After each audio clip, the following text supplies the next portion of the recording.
I'm really excited to be here. I'm Noah Wasmer, Director of Product Management and Advanced Development. Forgive me, I was running across Moscone West to, we have another building this year. So I think probably most of you saw the keynote this morning referring to Project Horizon. This is something that's an advanced development effort within VMware, and it's a next-generation way of looking at how end users access applications and data across disparate devices, and how do we do the right thing at the right time on the right device. So as a disclaimer, as you'll see in every session, this may contain features that we may or may not ship, and so you can read this language, but it's important to note that we're not going to be talking specifically about timelines or actual deliverables in this particular session. Okay, so as you saw Paul and Steve talk about today, there's really three layers of this three-layer cake that we're focused on: the infrastructure level, the app developer level, and then the end-user computing level. I personally am a big fan of the top layer, end-user computing, and especially now with the changing of device form factors. I don't know how many of you would see the same thing I saw about even 5 years ago, that it was just predominantly Windows XP across the enterprise.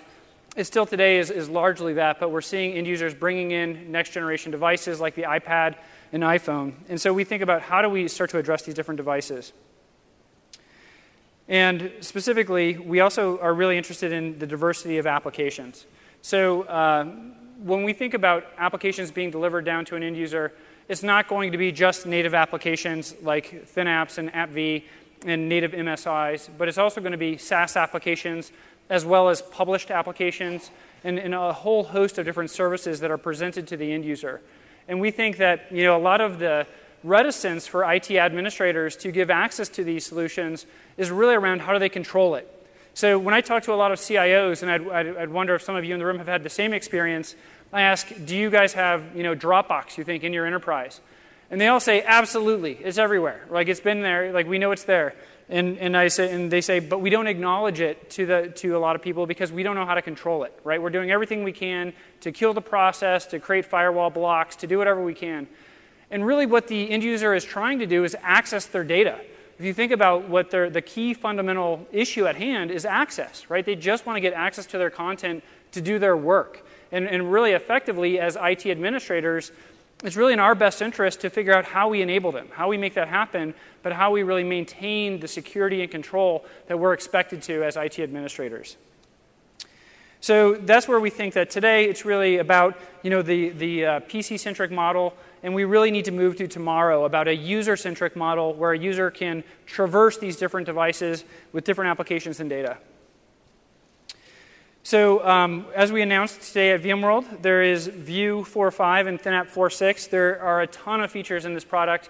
I would really welcome you guys all to go to the super session on Thursday, 1:07. I think it's going to be fantastic. I think there's a lot of things that you don't know are in the product that are actually there, so I'd welcome you to do that. That's not specifically what we're talking about today here in this session. We're focused on what we consider the recipe for tomorrow. And it's really about these three main elements.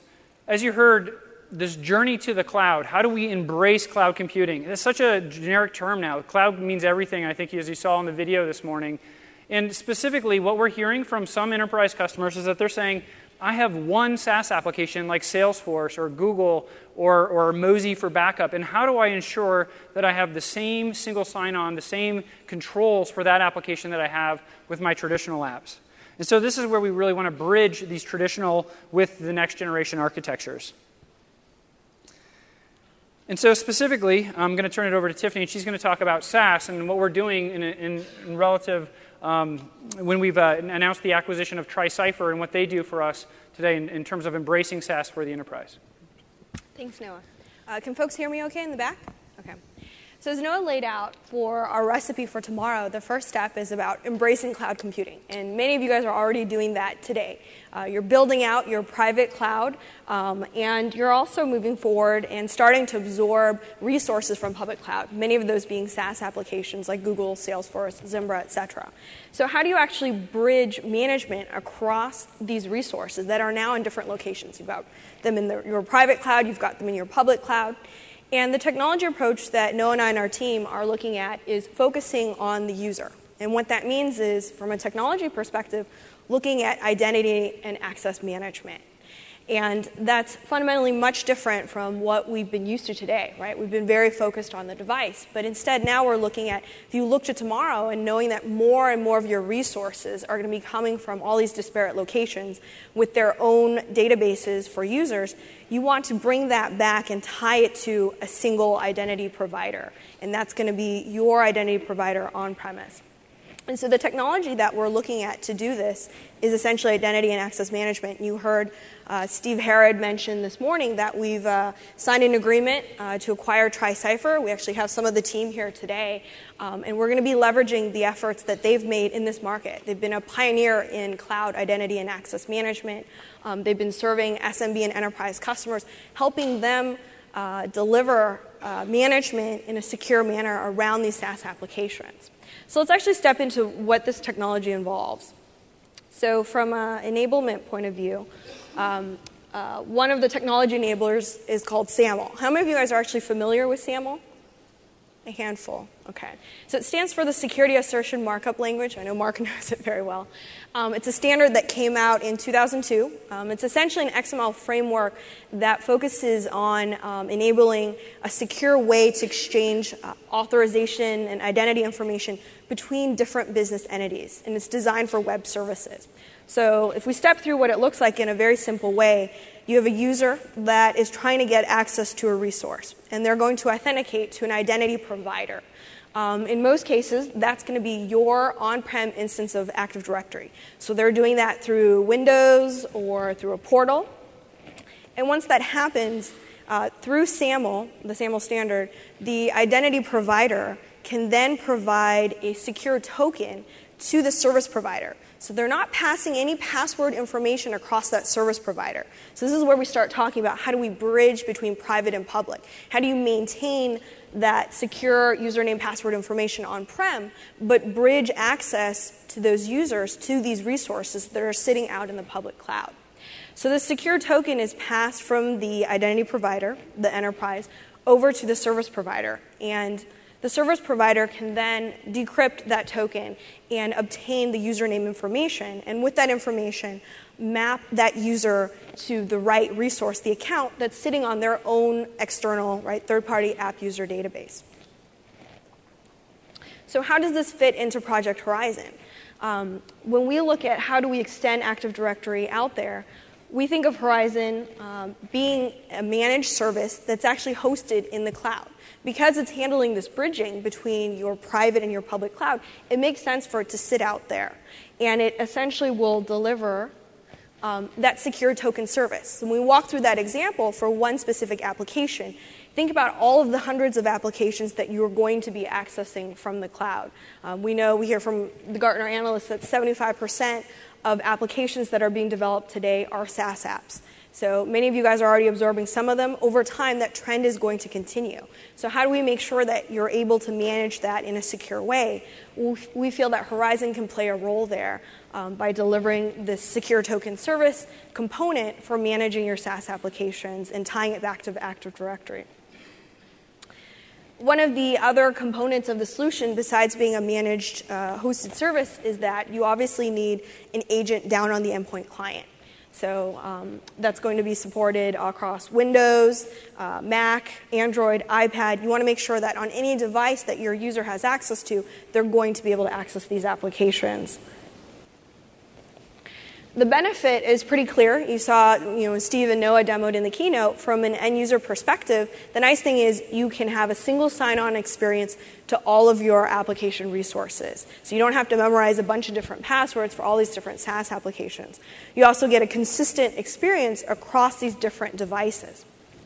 From a provisioning point of view, obviously you have more security because you're tying it back to Active Directory. Paul gave the example that at VMware we've got 15 different SaaS applications. None of them are tied to Active Directory. We maintain separate spreadsheets for them. We have 2 dedicated IT personnel that end up spending a lot of their time updating that. When someone leaves the company, there's no real business process to make sure that we deactivate them from these accounts. When you use this architecture, and you've tied all of these SaaS applications to your Active Directory instance, you've now unified that management. So you can ensure that you're tracking your licensing accurately, and when users are onboarded or leave the company, you can make sure that that's managed securely. So let's actually jump over to a demo and see what this looks like.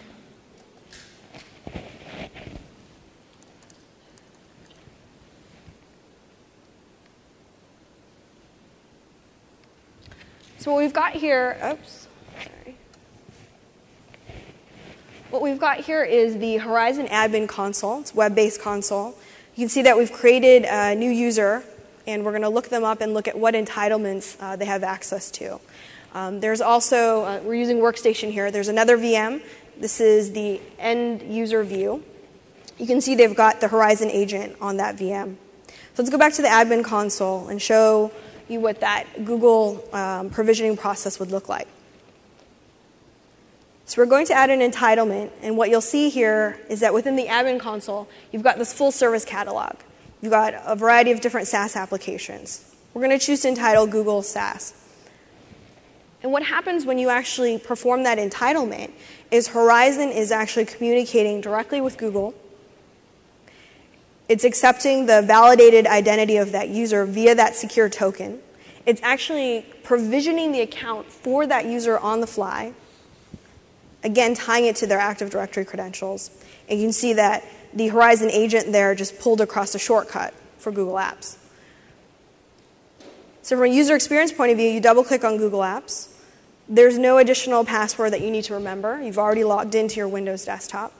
And Google Docs is pulled up, and it's now accessible.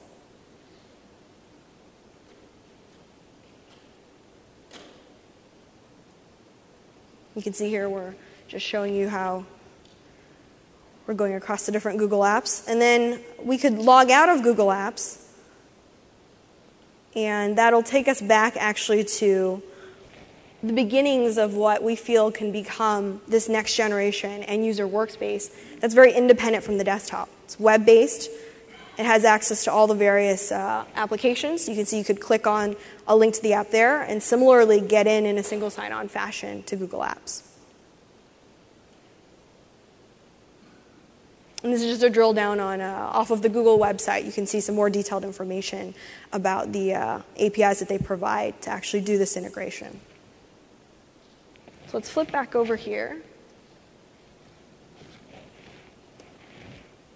and move to that next phase. So now that we've talked about how you can actually embrace cloud computing and manage those SaaS applications, tie it back to Active Directory, what about the rest of the applications in your enterprise? You've got a lot of legacy apps, right? We think those fall into two categories. The first category is published applications, whether that's Citrix XenApp apps or Microsoft RDS published applications. And when we talk to customers, most of them tell us that they're not looking to grow these deployments, but at the same time, they work for their end users, so they're not going to get rid of them as well. So how do you manage that in a legacy way, but how do you bring that forward into this same management platform? Secondarily, the second group of legacy applications are the rest of your Windows applications, right? Those aren't going away anytime soon. So how do you make sure that you manage them, again, in this cohesive way with the rest of the SaaS applications that are starting to come into your enterprise? And this is where technology like application virtualization makes sense. How many of you guys have heard of ThinApp or used ThinApp?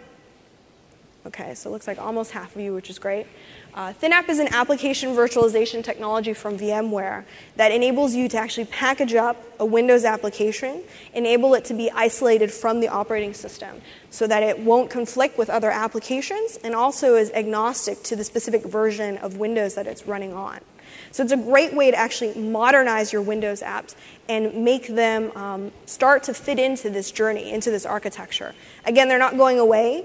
They may get rewritten into SaaS over time, but you need to be able to manage them as you go through that journey. So being able to virtualize them is one step towards that. Of course, one of the things that's time-consuming about application virtualization is packaging the application. And so that's often been kind of the high cost that's associated with that process. What we're talking about here is a step using ThinApp Factory. This is actually a new capability that's coming from VMware. It actually links together the existing ThinApp Studio product, which is what you use to package up the application, and a converter tool, which automates that packaging process. And what that means is you would be able to point this factory to your repository on-prem of all of your MSI files and actually automate the process of packaging up those ThinApp packages. And then from there, those packages are fed into the Horizon platform. So they're essentially just another feed of apps. So Horizon is, currently we talked about it's plugged into all your SaaS applications. Now we can bring your Windows applications in as well. And once those packages are available within Horizon, we can now manage the entitlement and provisioning of those packages. So let's actually step through a demo of what that looks like over here. You're queued up. Thanks. So we're back on the admin console again. We're going to look up that user that we were working with earlier. And let's actually choose to entitle a ThinApp application. In this case, we're going to entitle a ThinApp version of the Vue 4.5 client. So a single click, we entitle that application to that user. And now we can flip over to the end user VM, and you can see that the agent is now pulling across that ThinApp package.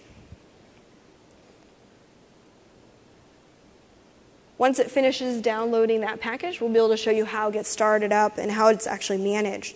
So ThinApp packages are very flexible in the sense that, once you package them up, you can use any management tool to deploy them, but the onus is on you to wrap that management around it. When we tie that together with Horizon, we enable the Horizon agent to handle that management process. So once the Vue client is available, the user just double-clicks on there.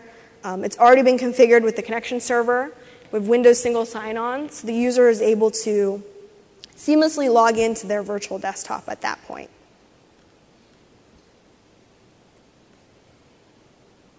So let's close up that window. We're going to disconnect from that virtual desktop.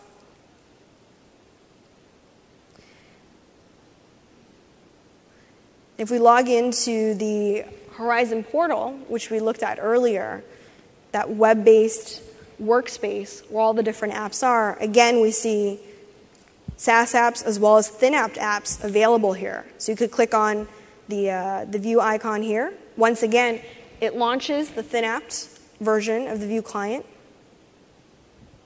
and you're able to, again, sign on to your virtual desktop. And you can see here that you're starting to do that bridging. You're starting to bring together both your cloud applications as well as your legacy applications that are in your enterprise.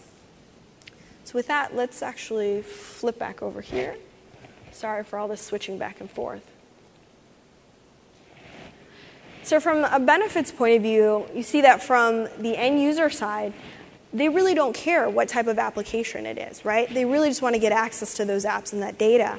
And so for them now, the benefit is they log in with their single set of AD credentials, and they get access to all of those applications, whether they're SaaS or published apps or legacy Windows apps that have been virtualized. From a provisioning point of view, you've got a single pane of glass where you're able to deliver service catalog for all those different types of applications that may sit across both public and private cloud resources and manage the provisioning as well as the tracking of all of those applications. If you think about how you manage license tracking today, oftentimes it's very reactive, right? It's more from the point of view of what apps are installed on that device. With Horizon, because we're tracking each and every instance of an application as it started up, you can actually, at any point in time, from an admin point of view, know exactly which applications are being used, how often, when, from where, etc. So we went through that already. So that's great, but at the end of the day, you're doing this in the enterprise, and so you really don't want to give users access to every single application anywhere across any device, right? It sounds great, and a user may want that, but from a security point of view, you've got to make sure that you're adhering to your corporate policies and any compliance requirements that you may have. So let's take a look at, well, how do we deliver users access across all these different devices to these applications, but do that in a secure way? let's jump back over to the demo. Thanks, Noah.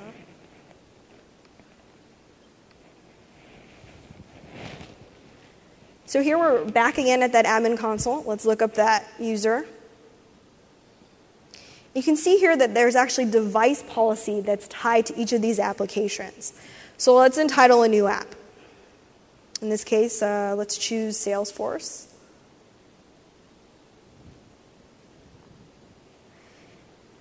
You can see that when we entitle that app, we can actually modify the policy that's applied. So let's choose to only entitle it to allowed devices. Let's say we only want that to be allowed on the specific devices that you as an administrative team have determined are trusted. So we go over to the Policy tab. Let's say within our organization that by trust, we only trust devices that are joined to the corporate domain. So once we apply this policy, we can see how the Horizon agent will actually interpret the policy and manage the distribution. So this was the VM we looked at earlier that's joined to the corporate domain. We saw Salesforce showed up there. This is a home PC that's not on the corporate domain. And we can see that logged in as the same user, that application is not pulled across by the agent.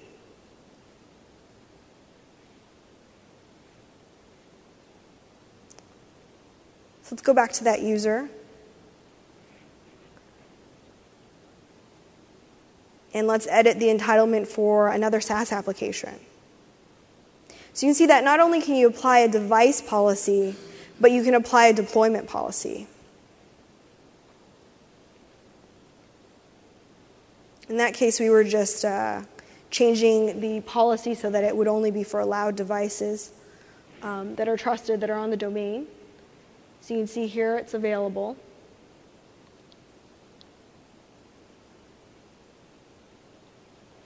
You can click over and take a look at the application catalog. And since we provision this application as a user-provisioned application, the user is actually deciding him or herself to self-provision that app.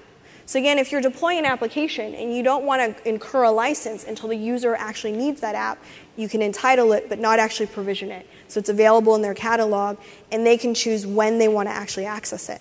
So when that user chose to self-provision that app, you saw that it didn't actually come across on their home PC. And that's because we had applied the trusted device policy to it. That device wasn't on the corporate domain, so that particular app didn't come across on their home PC.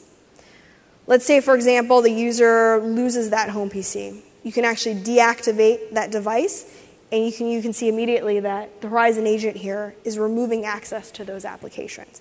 So again, this is all unified around the user and not really the specific device. You want to start with the user at the top layer, and then the security policies will come in to provide context awareness to what device the user is on and where they're accessing those applications from.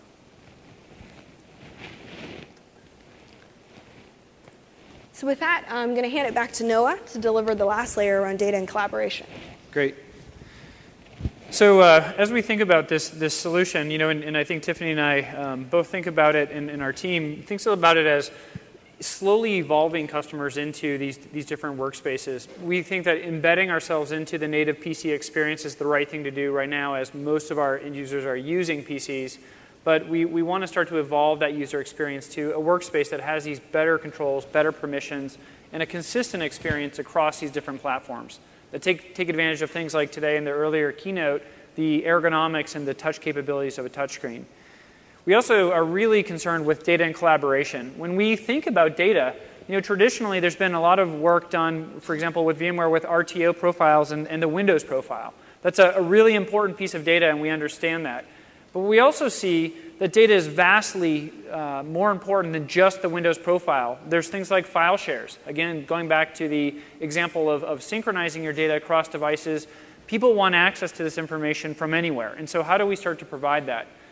We also are seeing a lot of trends with things like Salesforce and Google where you're starting to store your data into those different SaaS applications. And we think for enterprises really to embrace these different types of SaaS, we have to find ways to securely extend data to those services, but not necessarily store it in those services. And so over time, you'll see us evolving and investing in technologies that start to enable the enterprise to encapsulate and capture and secure data, but also be able to present it in different ways. And so along from the end user perspective on the bottom half of the screen, traditionally we've seen there's a lot of a key one table stakes requirement is how do I back up that device? I don't know if any of you have been on the other end of a call of an end user that's lost data. It's obviously not something that we want to experience as an IT admin. But we're also now seeing how do we sync that data across different devices. And you're going to want to set policies about which devices can you sync that data across. And lastly, around sharing and collaboration. If anybody's read a book like The M Factor about the next generation of end users coming online from universities, they're taught and they know how to think as a group, right? The group collaboration aspect is just critical to how they work and how projects get done. And so we're seeing other solutions coming onto market about how do we collaborate and share information in a way that's within the enterprise and potentially even with external third parties. So the data and collaboration space, there's a ton of innovation that still needs to occur, and we're really excited about the opportunity to do so. So what we're going to do is actually jump into a quick demo, and let me pop that up here.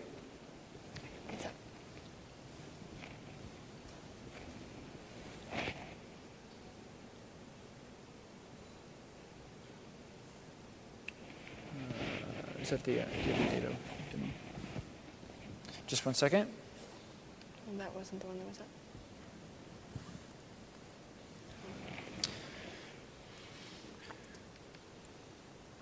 So while that's getting loaded up, what we think is as we start to see data being across these different devices, we had a question earlier that was about how do we see controlling data when it's on an iPad, an iPhone, different than actually controlling it on a Windows device.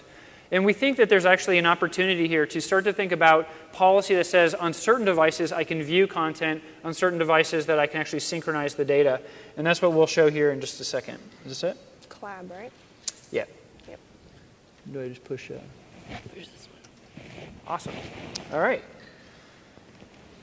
Okay, so what we have here is that we're going to go ahead and take the same user, and we're going to go ahead, and the first thing that we're going to do is enable the user to back up the device and potentially sync the device with a solution from Mozy. And I don't know how many people know, but Mozy is one of the largest technologies out there for providing backup today. And we've been working closely with them on some solutions around sync technology.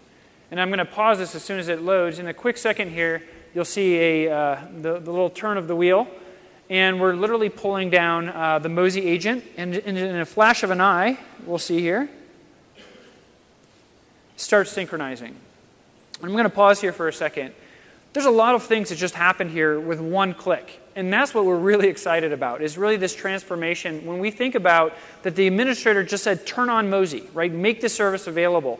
And what did we go do? The first thing we did is we went and pulled down a thin-apt version or a version of the Mozy client onto the device, installed it, but we also created the account over in the SaaS service, right? We provisioned the new user into the SaaS service, created secure credentials, and then entitled those credentials in the client, right? So a lot of our demos are actually quite boring, and I apologize for that. But what we're trying to do is take away a lot of the complexity that you normally see inside of the enterprise when you think about establishing these accounts and doing different things on the right device.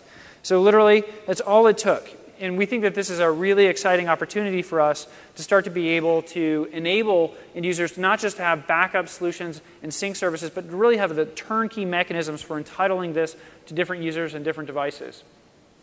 So same thing with Box. So Box is a solution today that obviously is working as a SaaS service oriented towards more of the collaboration space. And so what we'll see is that we automatically provisioned the shortcut on the desktop. And when we log in and just double-click that icon, we get in. And again, that account has been provisioned and turned on. Now, one thing that Tiffany showed, and you see that IP track up in the corner, that quick flash. And we'll see that we're as soon as the screen loads, that we've been provisioned and we're entitled into Box. One of the things that I think is increasingly interesting is somebody asked, how do you control access to SaaS applications on these different devices? Why can't they just go out to an individual Safari browser, Chrome browser, and get directly into that application? Well, as Tiffany talked about, because of SAML, if you've turned on the feature that says this authentication requires SAML, it means that there has to be an additional assertion pressed into that authentication for it to actually work. So to go to box.net directly, you don't even know the password. The end user doesn't know their password. So we can then start to say we can deactivate that specific user across those accounts. But we could also say on the iPad, that they have to go through our client to get access to it, which then controls the access to these different SaaS apps. And the last one we'll show here is around what we're doing, what we're exploring in terms of our interface ourselves. So if you saw the demos, the keynotes earlier today, you saw specifically, and we did all this as video recordings. This is live. If customers want to see it, we can come to our briefing center to show you this live. We just found the internet connection to be a little less than reliable to do a lot of these demos. But from this particular UI, you can see that we had a Documents tab here. And what we're presenting in this screen when we go ahead and click on it is, a pretty rudimentary UI today, I'll argue. But it shows the different documents that may have been provided to the user, that may have been synced, they may have been backed up from a particular device, and presented in a way that we now control how the user accesses this content. So when we were talking earlier about prospectively saying, if I am on an iPad and I don't want any data to reside on the device, when you hover over, it can just do an HTML rendering of the content. If you're on something like your native PC, the corporate trusted asset, we can pull that data down or synchronize it with that device. So we think there's a lot of opportunity there in terms of collaboration and how we can take data and control a little bit better across these different platforms.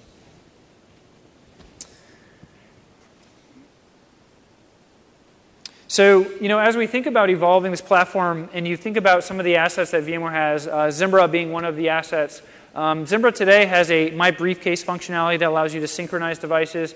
It also has an opportunity there to start to create collaboration with some of your end users. So we think over time we can evolve this and get to be a pretty interesting workspace for end users to start to collaborate, especially within the enterprise.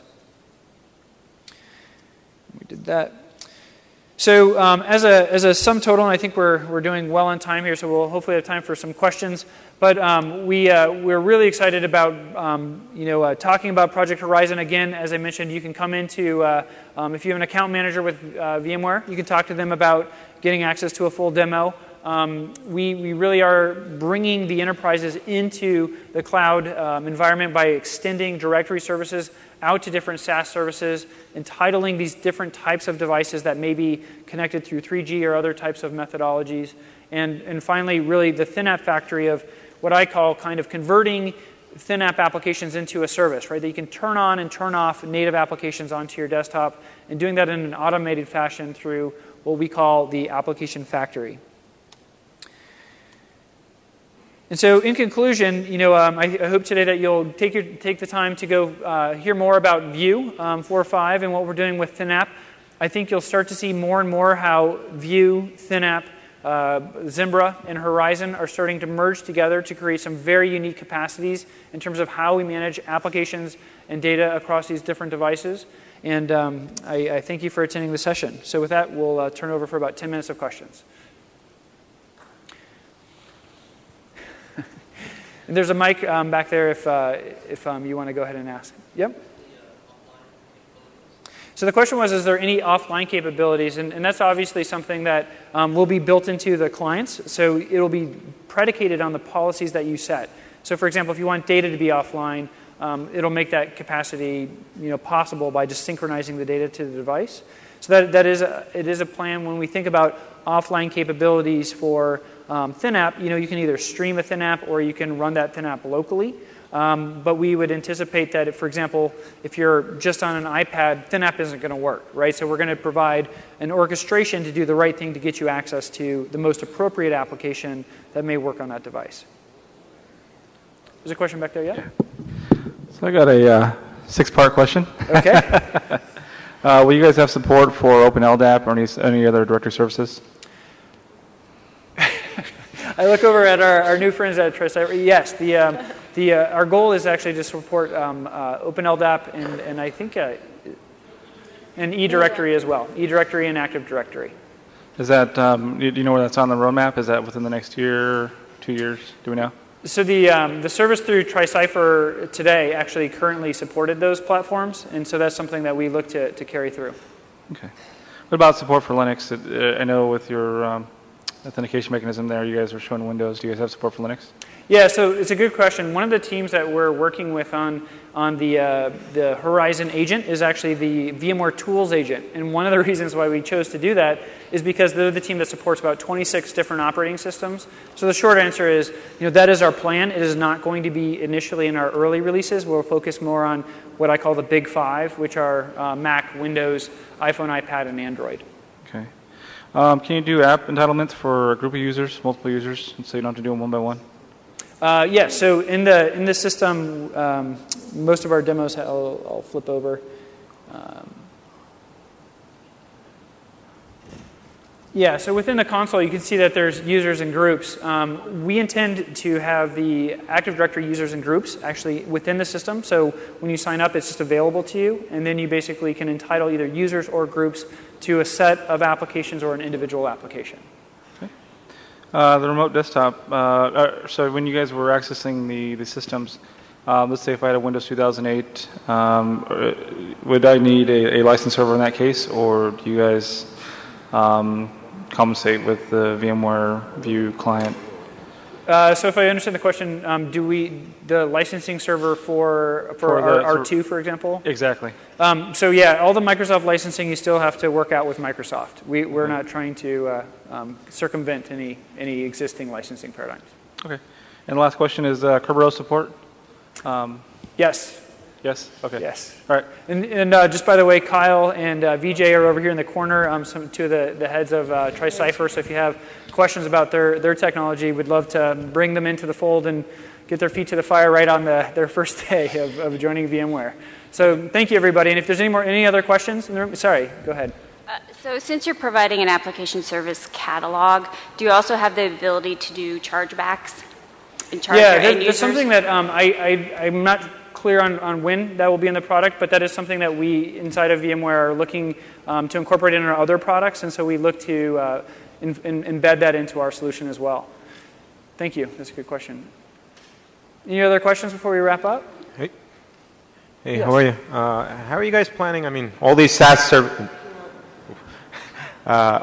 services popping up. I mean, is there like you guys picked a couple? I'm sure it was a challenge to integrate them into your product to automatically provision and install and everything else. I mean, how are you guys planning to keep up with all these companies popping up and there's no standards for provisioning anything else? SAML is just Yep, yeah, that's a great question. Piece. With SAML, for example, with Microsoft ADFS 2.0, they supported SAML 2.0, and that was a good movement towards adopting these open standards. Tiffany showed off the quick page on Google on all the things that they've done to make APIs for provisioning and for single sign-on. We as VMware really want to help set up a program to help companies to do single sign-on and provisioning. You're absolutely correct that provisioning today is very early in the SaaS marketplace. But one of the things that we see as leverage is to be able to say, we've got a lot of enterprise customers that are itching to use these services, and really to become part of these larger enterprises, they're going to require these things. And so it's really you, the customer, that feeding that demand, saying, we want to be part of the Horizon architecture to allow customers to get those applications, and we're going to demand that they have these types of authentication and provisioning calls. There's on the provisioning front, I think there's SPML 3.0 that is a standard that we would probably like to try to reinvigorate, as well as XACML. I think if I'm hopefully talking somewhat appropriately, but that we really do see pushing a program that helps SaaS providers develop to these standards, and potentially even work closely with our Spring team to really make sure that it's very, very easy if you're developing a Spring app to have provisioning APIs and single sign-on APIs. Does that answer it? Great. Over here? Yeah, I may have missed this as you were explaining it, but is there a story around kind of SP-initiated SSO from the point of view of, for example, our Zimba implementation? We have multiple identity providers that use that. So when I was looking at this, it's kind of a very inside-out story as it sort of talks to cloud. But what about the other way around on the outside in? Yeah, so for example, if you have local applications that you want to authenticate, is that? Well, so it's more the case of if I'm providing Zimbra like we do, for example, we provide it to multiple partners who all have their own identity provider. So, once they kind of enter that Zimbra environment, they're redirected to their IDP side. So is there kind of a story around that as well? Yeah, so as a service provider, I'm assuming, like, how can we actually help to bridge back to these corporate directory services? Is that right, from the service provider down? That is something that we're really interested in talking with you and other service providers about, because we think that that's actually how we want to help bridge, right? That as you're hosting, whether it be SharePoint or Zimbra or all these different solutions, how can we help enable you? And that's Tiffany is actually going to be leading up a service provider arm of Horizon to really look at how we best enable you. Okay, thanks. Yeah. Any other questions? Great, thank you guys, and I'll get you back to lunch sooner. Thank you.